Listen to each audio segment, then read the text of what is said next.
Guys welcome back to my channel जिसका नाम है इको मेरा देसी। और आज हम यहाँ पर पढ़ने वाले हैं chapter circular flow of national income, जो मैं पढ़ाने वाली हूँ आईएससी सेमेस्टर 2 के अकॉर्डिंग। तो बिना स्किप करे ये वाली वीडियो देखिएगा और मेरे चैनल को लाइक, सब्सक्राइब और शेयर करना मत भूलिए अगर आपको मेरी वीडियोस काफी बेनिफिट कर रही हैं। तो बिना देर करे स्टार्ट करते हैं। सबसे पहले हमें यहाँ पर समझना meaning of the word national income, क्योंकि हमने यहाँ पर वर्ड लिखा है इनकम। तो इनकम का मतलब क्या होता है?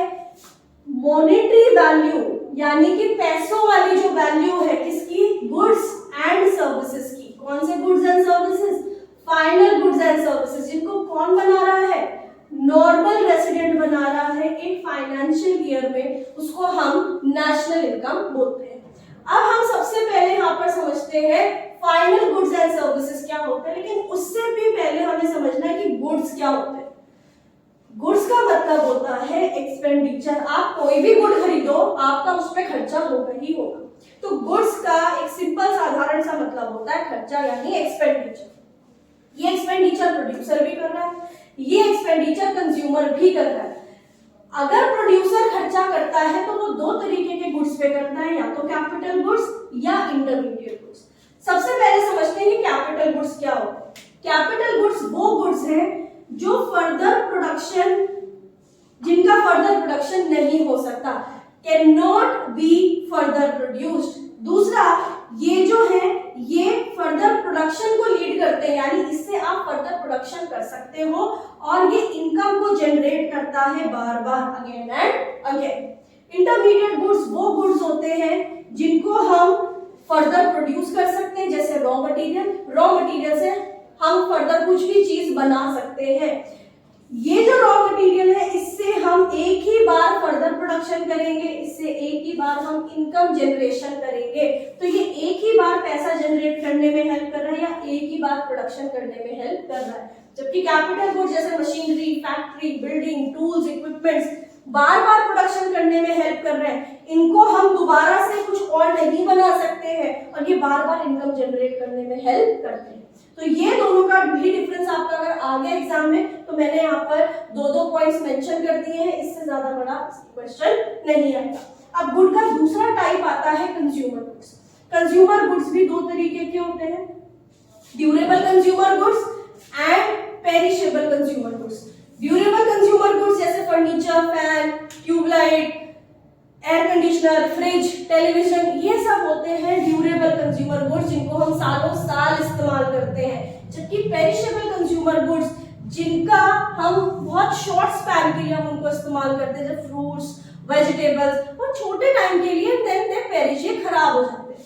ठीक है, अब बात आती है कि फाइनल गुड्स एंड सर्विसेज होते क्या है। तो बच्चों, फाइनल गुड्स एंड सर्विसेज या तो कैपिटल गुड्स होंगे जैसे tool, equipment, machinery, factory, building, जो बार बार पैसा जनरेट करने में हेल्प कर रही है। जैसे टैक्सी ड्राइवर के लिए टैक्सी, वो बार बार उसे पैसा जनरेट करने में हेल्प करेगी। नेक्स्ट, कंज्यूमर ड्यूरेबल गुड्स, जिसको कंज्यूमर सालों साल इस्तेमाल कर रहा है। तो ये दो चीजें जो है ये कैटेगराइज होती हैं under final goods and services. Next आता है इंटरमीडिएट गुड। क्या है इंटरमीडिएट गुड? है रॉ मटेरियल या फिर वो गुड जो किसी रिटेलर ने या किसी दुकानदार ने या शोरूम के ओनर ने खरीदा है फॉर फर्दर सेल्स, क्योंकि वो उसको एक ही बार पैसा जनरेट करके देगा। इंटरमीडिएट गुड का मैंने यहाँ पर हिंदी में मतलब भी लिखा है, ये एक ही बार पैसा जनरेट करके देते हैं, ऐसे गुड्स को हम इंटरमीडिएट गुड्स बोलते हैं। अब इंटरमीडिएट गुड्स क्या है कि इनकी जो मॉनेटरी वैल्यू है, the monetary value of intermediate goods is already included in the final goods and services. ये MRP of final goods and services में already added है। अगर आप इसको दोबारा से ऐड करोगे तो ये डबल काउंटिंग एरर को लीड करेगी। मार्क माय वर्ड्स, ये 2 नंबर का बहुत इंपॉर्टेंट क्वेश्चन है, डिफाइन डबल काउंटिंग एरर और how double counting error arise. तो ये आप अगर आंसर लिखकर आ जाएंगे तो यू विल गेट मार्क्स। अच्छा, अब देखते हैं यहाँ पर कि नॉर्मल रेसिडेंट कौन होता है। नॉर्मल रेसिडेंट, क्योंकि हमने यहाँ पर लिखा है कि final final goods and services कौन प्रोड्यूस कर रहा है? Normal resident. तो ये नॉर्मल रेसिडेंट कौन हुआ? एक इंसान या कोई कंपनी जो एक साल से ज्यादा आपके देश में ऑपरेट कर रही है। अ पर्सन और firm resides in a country for more than 1 year, पहली चीज।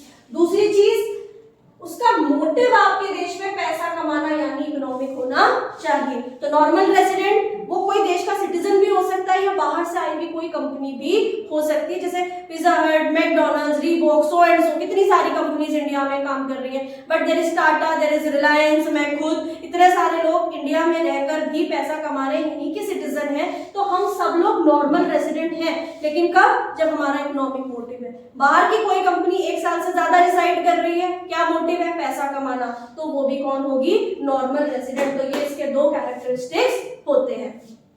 नेक्स्ट आ जाते हैं circular flow of national income पे। सर्कुलर फ्लो का मतलब क्या है? लगातार जब ये फाइनल गुड्स एंड सर्विसेज और पैसा यानी मनी चारों सेक्टर्स ऑफ इकोनॉमी, अब हमें पता है हमारे 4 सेक्टर्स हैं, household, firm, government and rest of the world. इन चारों सेक्टर्स में जब लगातार पैसा घूमता रहता है, गुड्स एंड सर्विसेज घूमते रहते हैं, तो उसको हम बोलते हैं circular flow of national income. So it refers to the flow of goods and services as well as money in all sectors of economy. अब ये जो सर्कुलर फ्लो है ये 2 पार्ट में डिवाइड होता है या 2 तरीके का होता है, real flow and money flow. Real flow का मतलब क्या है? Flow of goods and services only we are talking about when goods and services, उसको हम रियल फ्लो बोलते हैं। सपोज मैंने कहा कि मैं कहीं नौकरी करती हूँ, क्या मैंने पैसे की बात करी? नहीं करी, तो वो रियल फ्लो है। मैंने गुड्स एंड सर्विसेज खरीदे या मेरे पास गुड्स एंड सर्विसेज मैं लेकर आई, क्या मैंने पैसे की बात करी? नहीं, तो वो हो गया रियल फ्लो। इसको हम फिजिकल फ्लो भी बोलते हैं क्योंकि अभी तक हमने यहाँ पर पैसे को इन्वॉल्व नहीं किया। Whenever we talk about money flow, मैंने कहा कि मैं यहाँ पर नौकरी करती हूँ और मैं महीने का 40 या 50 हजार रुपए कमाती हूँ, तो पैसा इन्वॉल्व हो गया ना। The moment money gets involved, तो वो मनी फ्लो होता है और मनी यानी नॉमिनल फ्लो, हम वहां पर पैसे की बात कर रहे हैं। नेक्स्ट आता है distinguish between stock and flow. ये भी एक बहुत इंपॉर्टेंट क्वेश्चन है बच्चों, तो इसको ध्यान से समझना। स्टॉक का मतलब क्या होता है? स्टॉक का मतलब होता है कोई भी ऐसी चीज जिसका कोई भी टाइम डायमेंशन नहीं होता। कोई भी टाइम डायमेंशन ना होने का मतलब क्या है? मैंने कहा कि आज मैं क्लास लूंगी 10 बजे से, ठीक है ना। अब क्लास कब तक चलेगी पता है आपको? आप कह रहे हो पता नहीं कब तक क्लास चलेगी, कब तक क्या होने वाला है। तो ऐसी चीज को हम क्या बोलते हैं? हम उसको बोलते हैं स्टॉक, यानी कि उसका कोई टाइम डायमेंशन नहीं है, उसको हम एक ही पॉइंट ऑफ टाइम पर मेजर कर सकते हैं। It does not have any time dimension. जबकि फ्लो क्या है? It is measured at a period of time और इसका एक टाइम डायमेंशन होता है, ठीक है जी।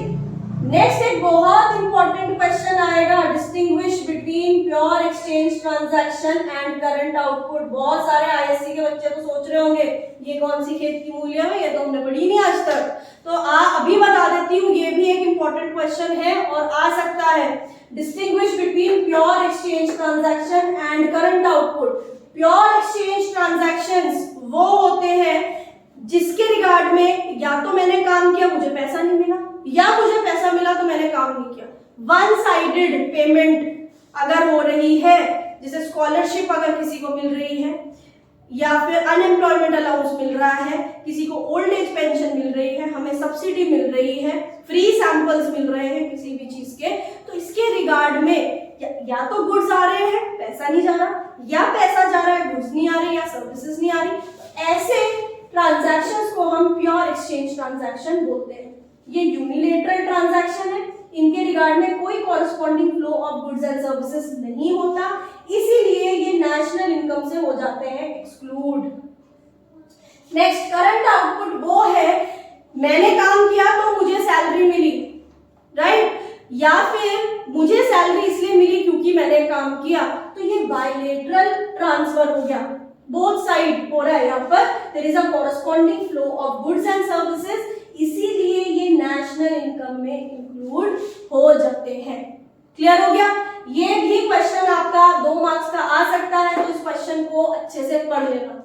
नेक्स्ट आ जाते हैं distinguish between leakage and injection. Leakage शब्द का मतलब हम सबको पता है, लीक होना मतलब कोई भी चीज का आउटफ्लो, इंजेक्शन मतलब किसी भी चीज का इनफ्लो। पैसे का आउटफ्लो इज लीकेज, पैसे का इनफ्लो इज इंजेक्शन। अगर हमारी इनकम में लीकेज, हमारे पैसे का लीकेज होता जाएगा तो इनकम में क्या होगा? फॉल होगा। तो leakage is fall in the level of income, यानी ये आउटफ्लो ऑफ मनी है इन द सर्कुलर फ्लो। और पैसा अगर आउटफ्लो होगा तो वो किसको लीड करेगा? Contraction in the circular flow. जबकि इंजेक्शन का मतलब क्या है? पैसा आ रहा है।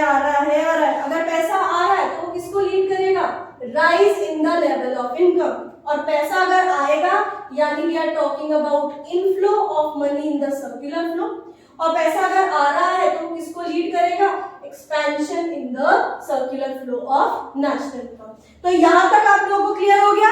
अब लेकर आऊंगी मैं next part of it which is models of circular flow of national income. So stay tuned, बहुत जल्दी इसकी वीडियो की स्ट्रीम होने वाली है, तो अपना बहुत ध्यान रखिए और इस वीडियो को बहुत अच्छे से पढ़ लीजिए।